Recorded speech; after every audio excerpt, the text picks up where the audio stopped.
Inspired? Yes. Ready to make a change? Yes. All right, my job's will be so much easier. All right, well, it's my honor to be here in front of you tonight because hopefully by now you are inspired. Hopefully by now you're feeling a little bit like Superman, Wonder Woman, ready to take on a challenge. You've seen some amazing presentations this evening. You've seen amazing acts of individuals as they take their first step. And so I'm here to take you from inspiration to action. Because by now, what you've been seeing, the sight of a child at a garbage dump, the land rights issue, the sharks, they should be providing a fire for you, a fuel source whereby your inspiration can move to action. The problem, though, is that when you step out those doors and you start going home, that fuel source is going to start burning off. The buzz will wear off. Normal life will resume. A normal life where $2 a day can't help a child, where turning off the light switch won't save a polar bear, and where telling your boss that you can't have shark fin soup is a risk to your career. It's a stop sign. Instead of saying go, I see a step, I see a multitude of steps. I see a stop sign because my brain is getting in the way. It's saying that I couldn't, I shouldn't, and even if I did, press this button, one person cannot make a difference. Because taking your inspiration into action, it's very difficult. You start thinking about websites, funding. What will my mom think? Can I get married? Can I afford an apartment? I'm from Shanghai. And what you see instead is the problems being too big, the problems being too complex. Anything that I do will just skip straight off the surface. So why take that chance? Which is why it's my honor to be here tonight to speak in front of you. Because not too long ago, I was sitting in the crowd. I was often inspired by the work of others, but unsure of how to act because the problem was too big for me. I didn't know how to engage. Until I met the people and I got involved myself and saw how the acts of an individual can make a difference and the power of that difference to change the world. Who am I? Honestly, until the last 6 presentations, I kind of called myself normal. Now, normal has a different context. I'm very lucky to be on this stage. I'm very lucky to have been in a position to where I can inspire others. I grew up in a family with parents that loved me. I had access to education. And when I came to Asia, I came not to necessarily save it or to be saved, but to participate in a career that was of consulting, helping others come into China. And it was a career for me. I landed in 2002 when China was just taking off, at least in my generation, where foreign direct investment was coming in by the billions, where I was working 60 to 80 hours a week, helping some of the world's largest firms enter and expand into China. I would go to AmCham 3 or 4 days a week, eat lunch at buffets. I was actually about 40 pounds heavier. And it was a great time to be there because as I was building my knowledge base and becoming someone who was known in China and someone who had access to China, I was able to build my brand, my team, fortunately my bank account. And it was a process where I was able to travel around China because to call it China and be in Shanghai is not China. It's one part.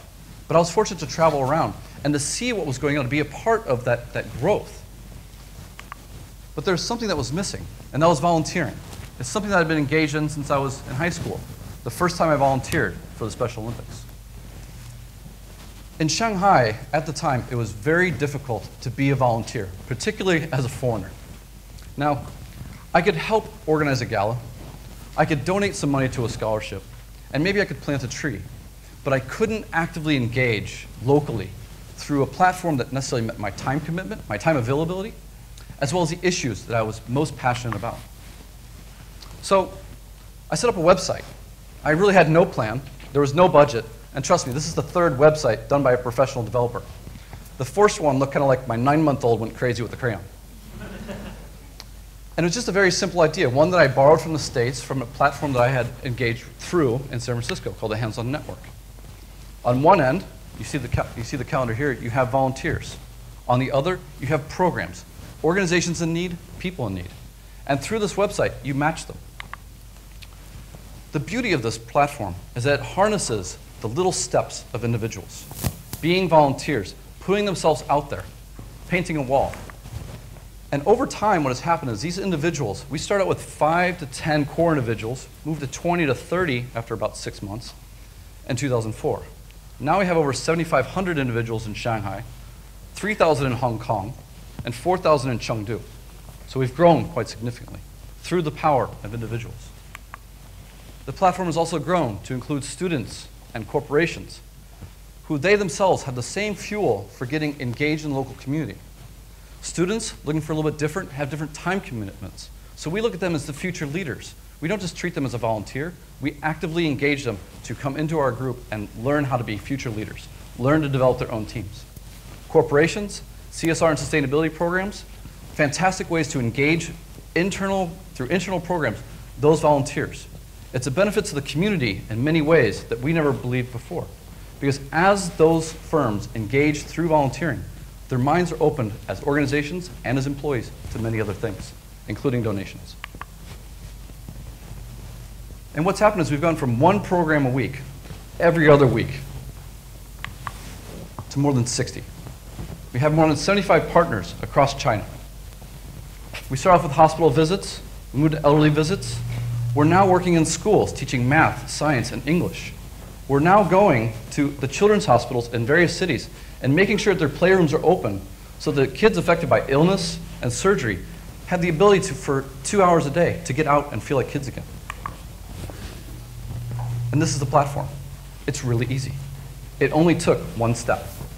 Students, individuals, and corporate volunteer programs on one end, a website in the middle, and partners on the other end of it.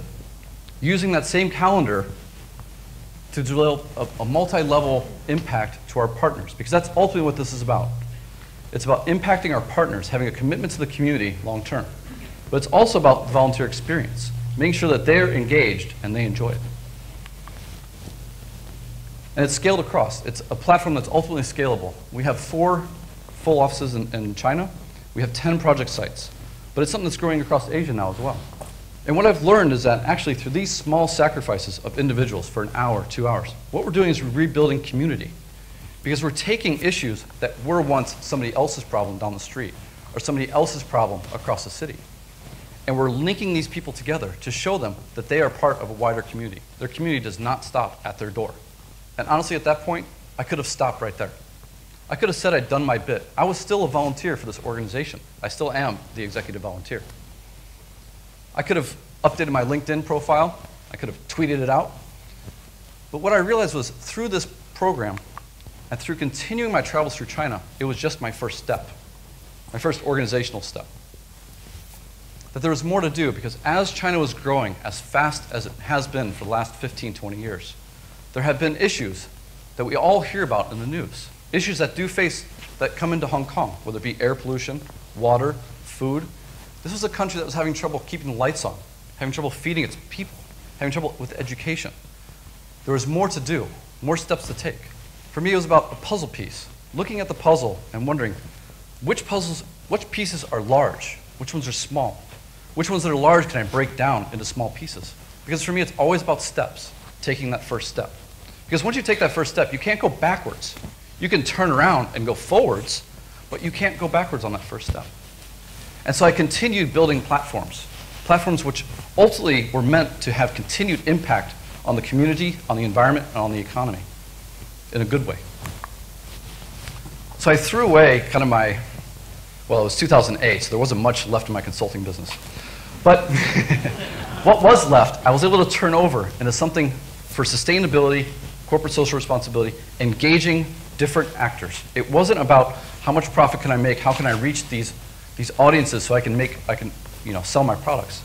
It was about how can we as multilateral parties, whether it's corporate, government, citizen, NGO, or academics, work together to solve problems that really can be solved.